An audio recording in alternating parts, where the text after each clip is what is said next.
And it was a very reputed company, distributing Reader's Digest, Time magazine, and so on.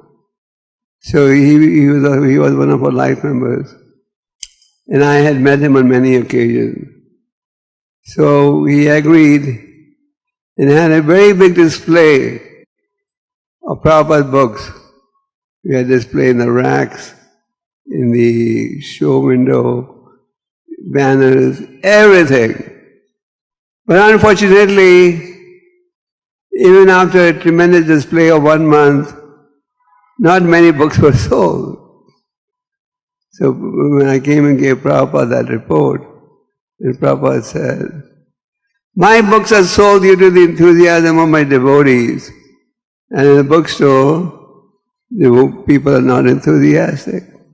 How correct?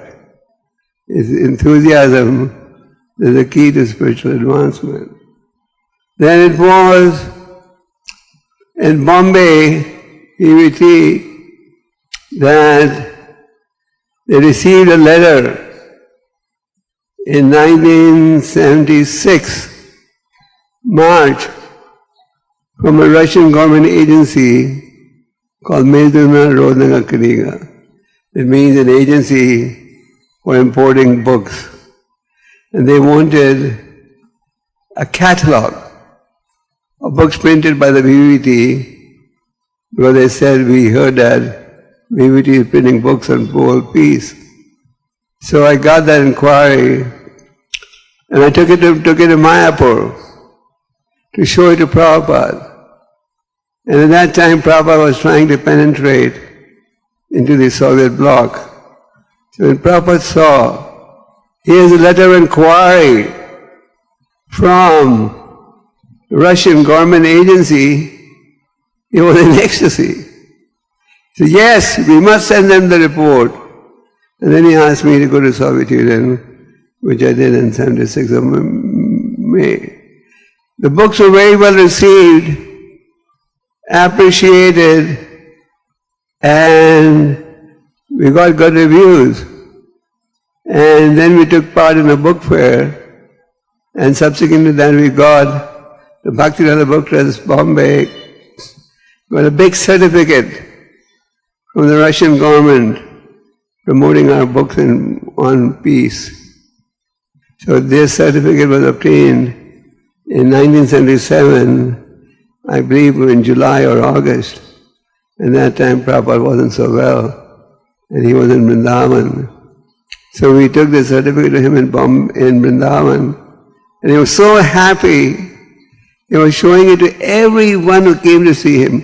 See, the Soviet Union has recognized our books. So Prabhupada gave a lot of emphasis to books, and it was in Bombay on the occasion of Rama Ekadasi in November that Prabhupada completed the translation of the Chaitanya Charitamrita.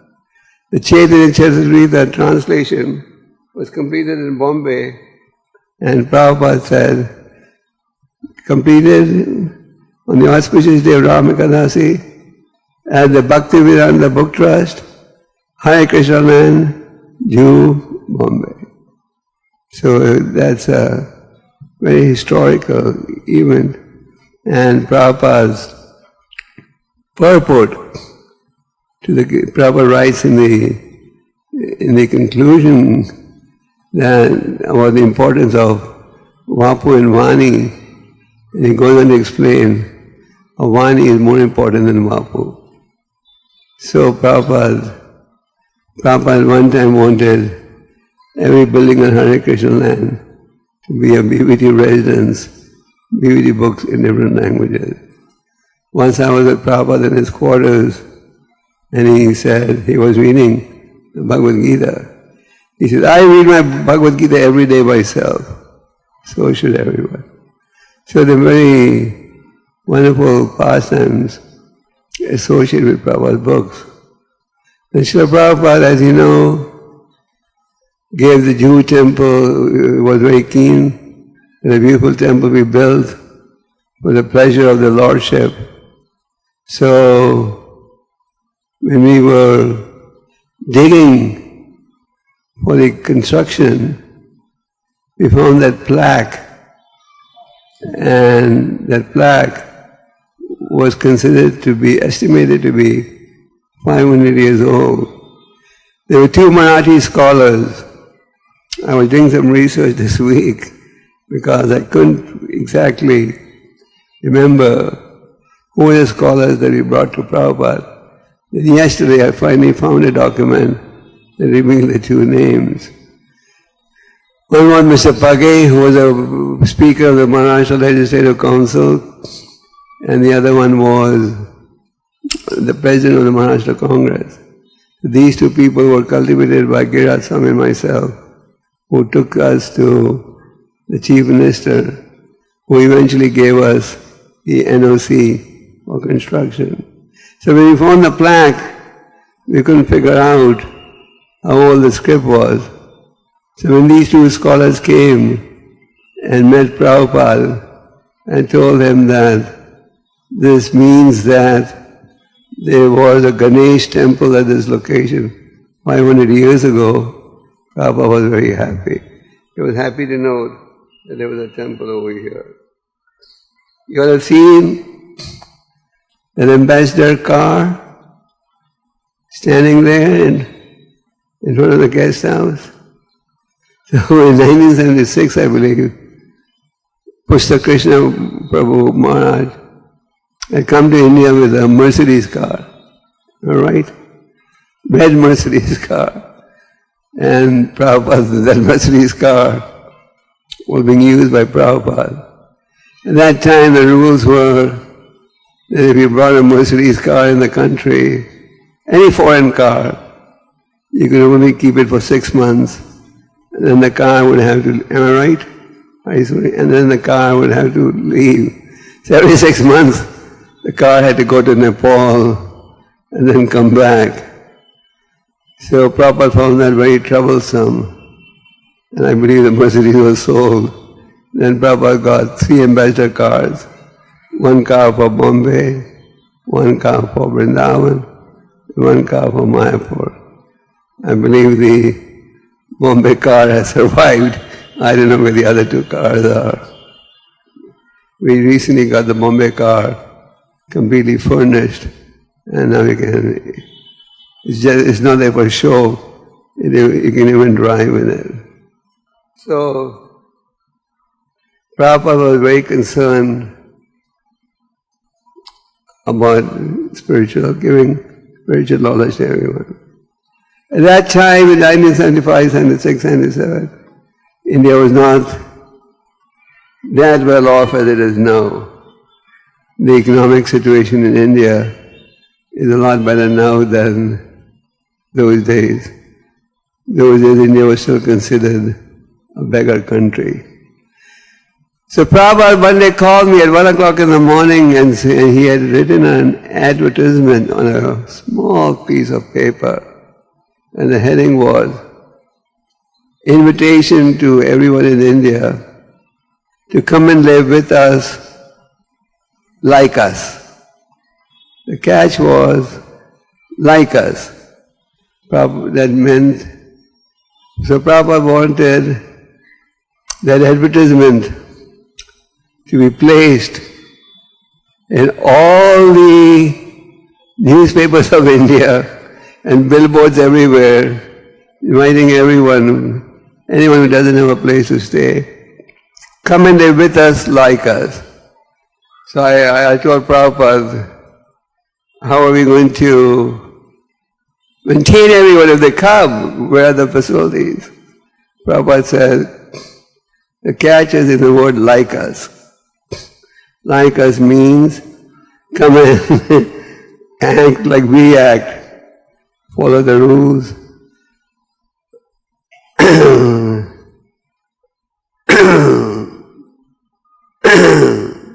Follow the rules, regulated principles, etc.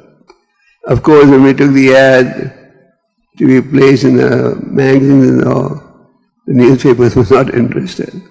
But it just shows Prabhupada's compassion to save the conditioned souls. And he hand wrote in his own handwriting, he had, "Come and live with us, like us." Prabhupada at one time wasn't well. There was an Ayurvedic doctor who had advised Prabhupada complete rest. At that time Prabhupada was still living in we were still in the old buildings. So we put a notice downstairs, "Swamiji will not give darshan." And you can see his secretary, and his secretary at that time was, I believe, Jagadish Prabhu. And Prabhupada's room, where was almost next to the staircase. So Prabhupada was in his room doing japa, and he heard that some people were coming up.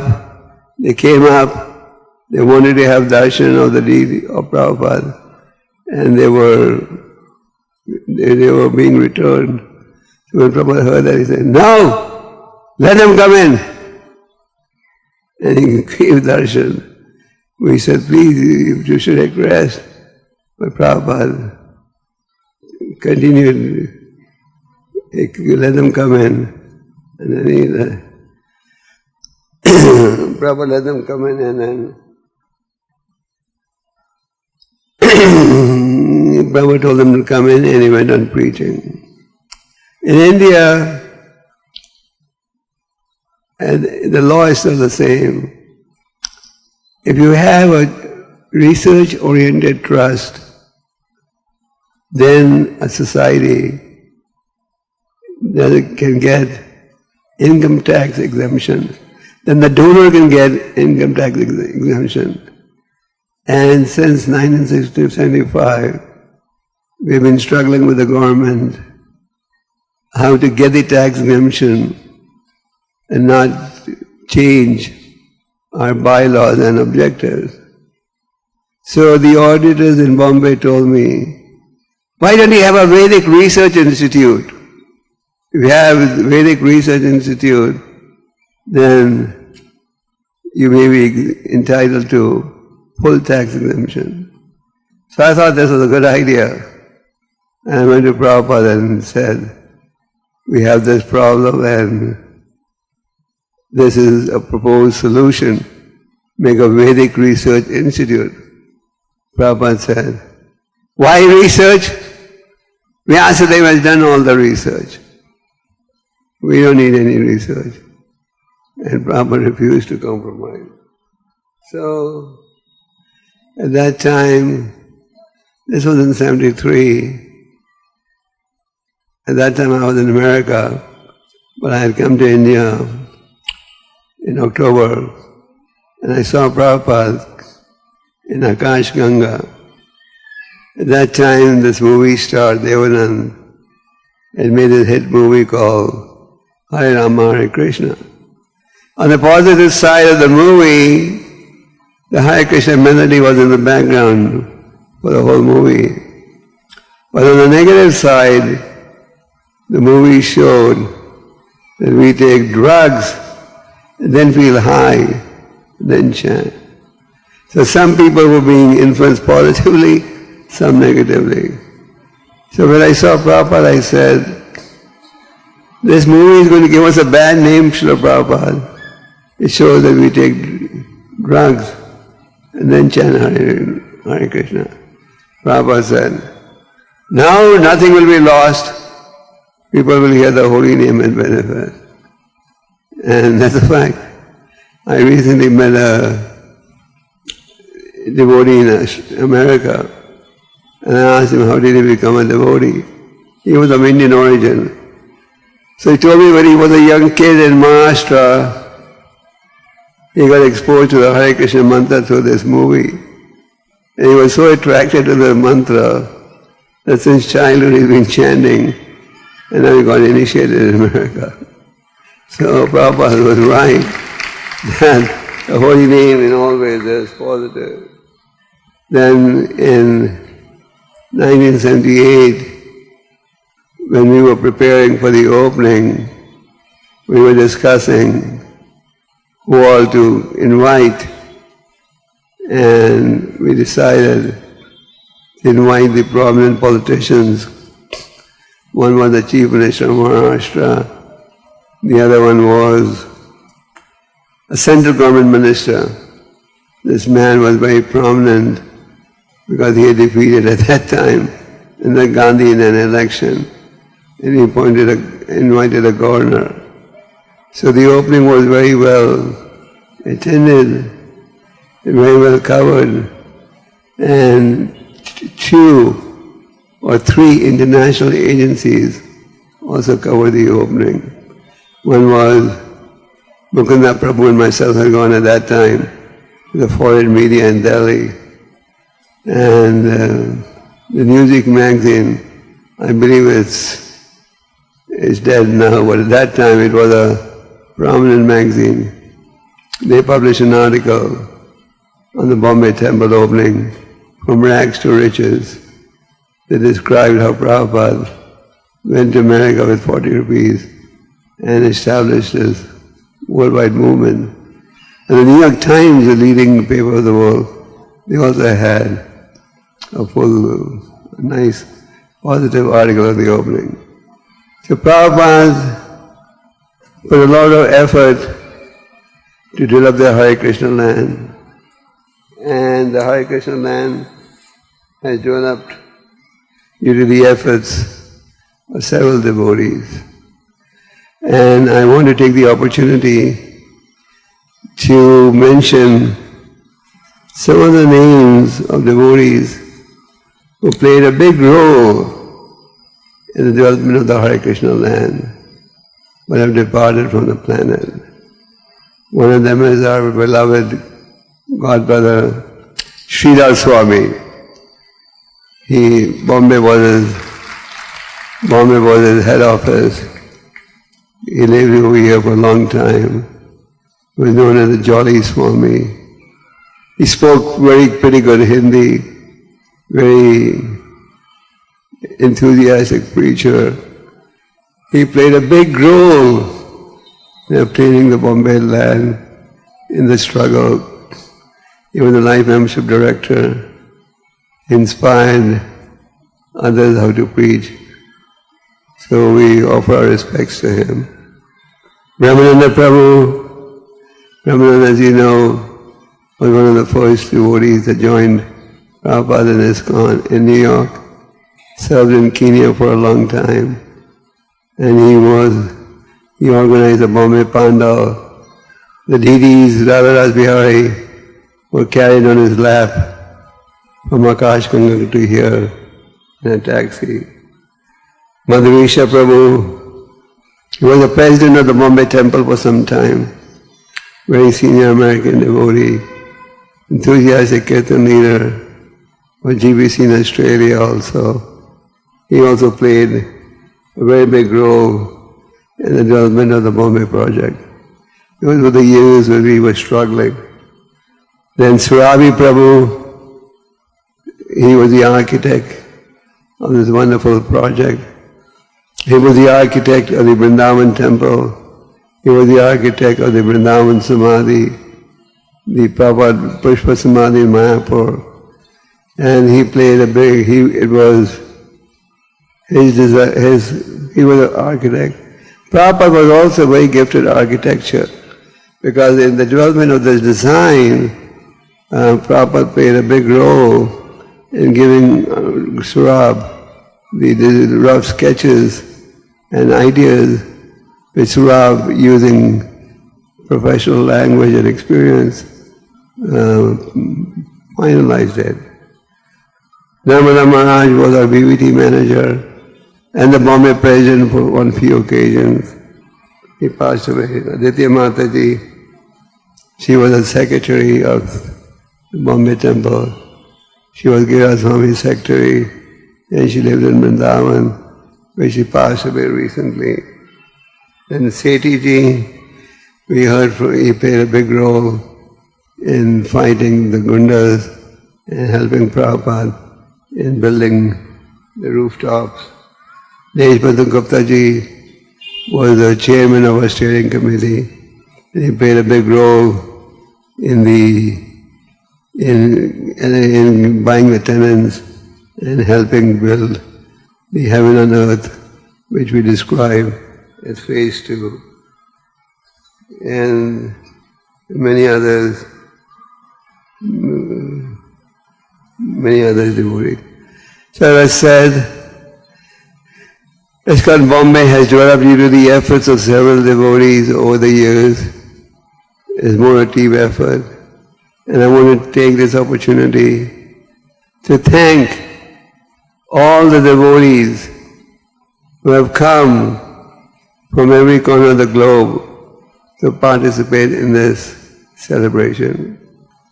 The planning of the celebration started over 2 years ago, and several efforts devotees took part. The team was headed by Braja Haridas, our temple president, and our goal was to have a big 40th anniversary. Of course, Golden Jubilee is relatively more important, but we didn't know how many of us would be around at the Golden Jubilee time. So at least we wanted to make sure that the 40th anniversary is nicely celebrated. So we want to thank all the devotees who came from different parts of the world to take part in this celebration. We are very, very grateful that all of you made big sacrifices to come here. The devotees have tried their best to take care, and they would like to be excused if there were any discrepancies. And we will request you to come back again. Prabhupada said Bombay is my office. Bombay is also the home of all the devotees who have served here. So you're welcome to come and spend time in Bombay. And once again, thank you very, very much for coming and making this celebration so enjoyable. And thanks to Haridas Prabhu and his team for videoing the memoirs, and we'll try to get these memoirs transcribed and later maybe published into a book. And I also want to thank Devakinanda Prabhu and the Radharajbari committee members for the hard work in realizing phase 2 of the Hare Krishna land. We had phase 1, phase 2, and now we should have phase 3. And you know what phase 3 should be? Making sure that we fulfill every instruction that Prabhupada gave regarding Hare Krishna land.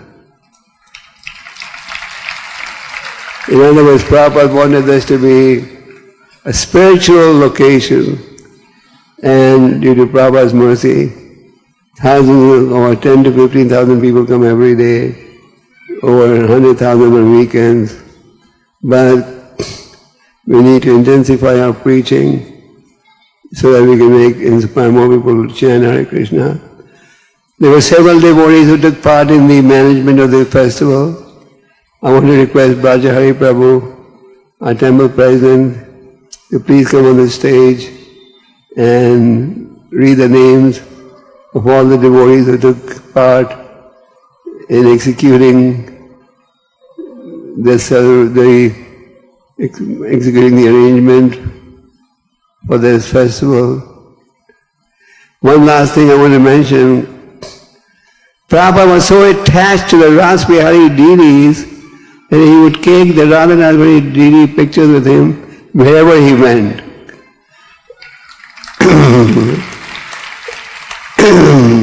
The Radharajbari deities were part of his package, and wherever he would go, he would have the deity pictures with him.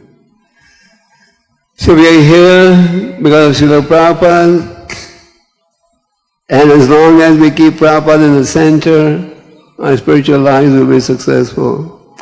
We need to follow Prabhupada's instructions strictly, read his books. Prabhupada said everything I wanted to say is there in my book. read his books.